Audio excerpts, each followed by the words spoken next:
Here we go. The 14 apostles, called, scorned, martyred, and glorified, a mega sermon on the 13 witnesses and one outlier who shaped eternity. James the Greater, number one, the son of Zebedee, brother of John, a fisherman turned thunder, one of the first called, one of the three closest to Jesus. He wasn't just present, he was chosen to witness the most sacred moments, the raising of Jairus' daughter, the transfiguration on the mount, and the agony in Gethsemane. James walked beside the Messiah and was ready to die for him, and die he did.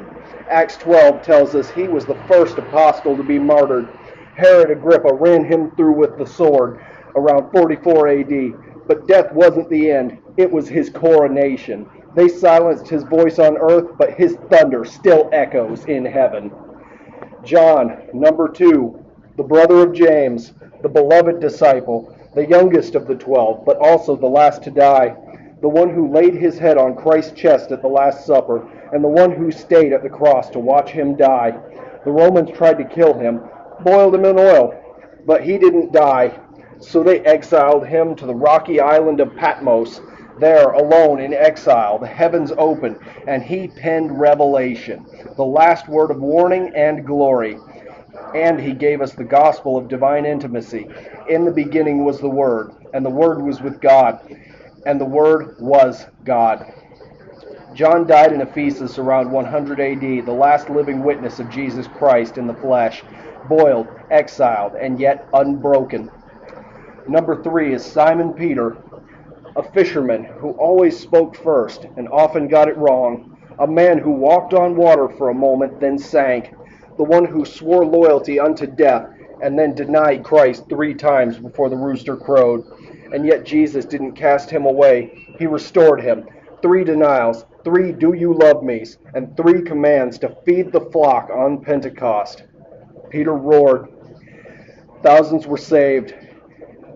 And a man who ran from a servant girl's questions now preached before kings.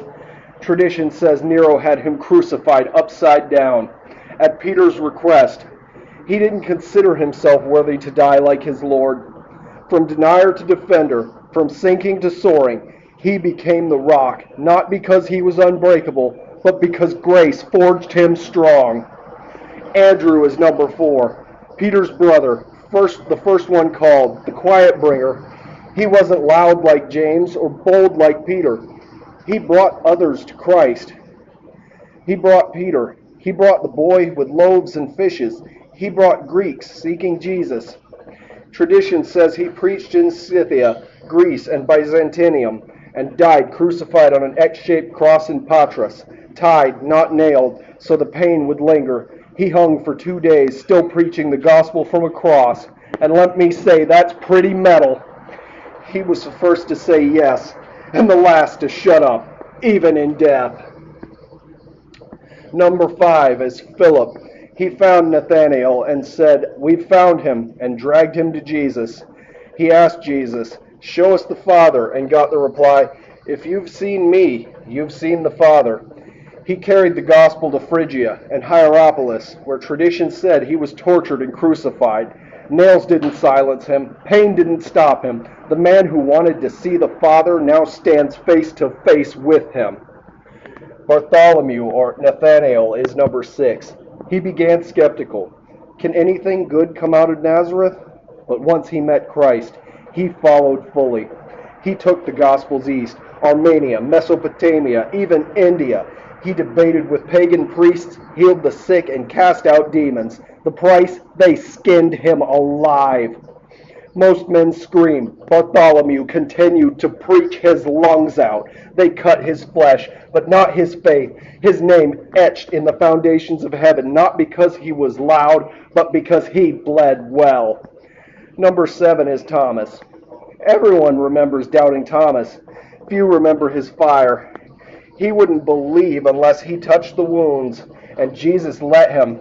But then Thomas went further than most, to India, planting churches, facing spears, and proclaiming the risen Christ. He died, stabbed to death, refusing to renounce the one whose wounds he'd once touched. He began in doubt. He ended in declaration. my Lord and my God. Number 8 is Matthew, or Levi, the tax collector turned gospel writer, a man seen as a traitor to his people, aligned with Rome, and yet Jesus walked by his booth, looked him in the eye, and said, "Follow me." And he did, leaving the money, the power, and the shame behind. He wrote the Gospel of Matthew with more Old Testament references than any other, showing Israel that Jesus was the fulfillment of the law they claimed to uphold. He traveled through Ethiopia, Persia, and perhaps even Syria, martyred by sword or axe. Accounts vary, but all end in blood. The man who once counted coins came to count Christ as his only treasure. Number 9 is James the Lesser, son of Alphaeus, possibly the cousin of Jesus, a man largely ignored in Scripture but chosen by Christ. He became the Bishop of Jerusalem, led the church through famine and persecution, wrote the book of James, filled with fire and faith. Faith without works is dead, the book famously says. They threw him off the temple. He hit the ground, his bones shattered, but he was still alive, so they beat him to death with a fuller's club. Not well known, but well pleasing to God. Number 10 is Simon the Zealot, a nationalist, a revolutionary, a man who likely hated Rome with a burning passion. But Jesus took that fire and re-aimed it. Instead of murdering Romans, Simon preached to them.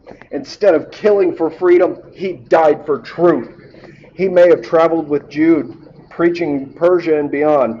Tradition varied on his death. He may have been crucified. He may have been sawn in half or speared. But all agree he bled for the cross. Zeal, not for a nation, but for the kingdom.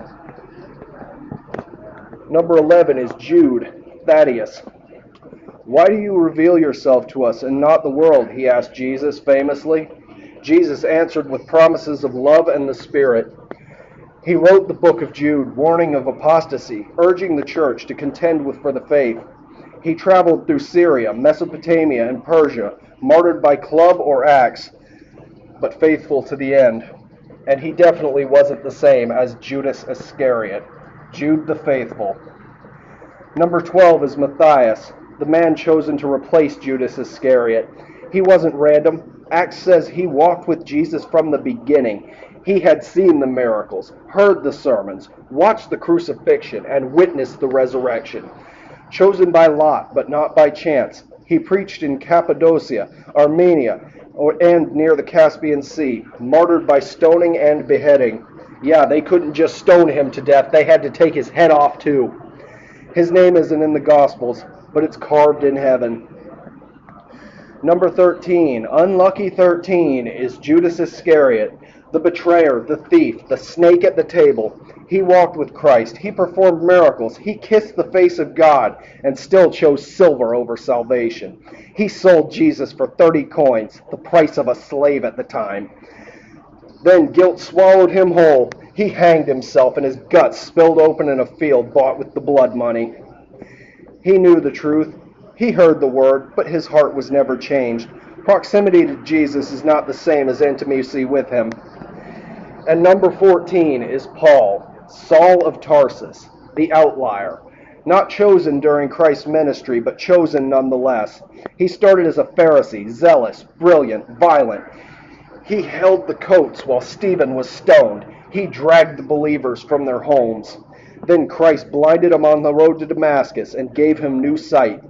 He became the apostle to the Gentiles. He wrote most of the New Testament. He argued with Peter, planted churches, took beatings, stonings, shipwrecks, and scourgings. He was hated by Jews, distrusted by Christians, and hunted by Rome, and he didn't care.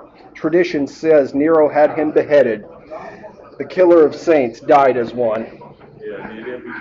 These weren't legends. These were men, fishermen, tax collectors, zealots, doubters, betrayers, and sinners. But Jesus called them through their blood, and the church was built. Ephesians 2:20, built on the foundation of the apostles and prophets, with Jesus Christ himself as the chief cornerstone. 12 thrones in heaven, one bloody road to get there. They didn't preach hell. They didn't preach wealth. They preached Christ, crucified, risen, returning, and they were torn apart for it. Because if your gospel costs nothing, It isn't theirs.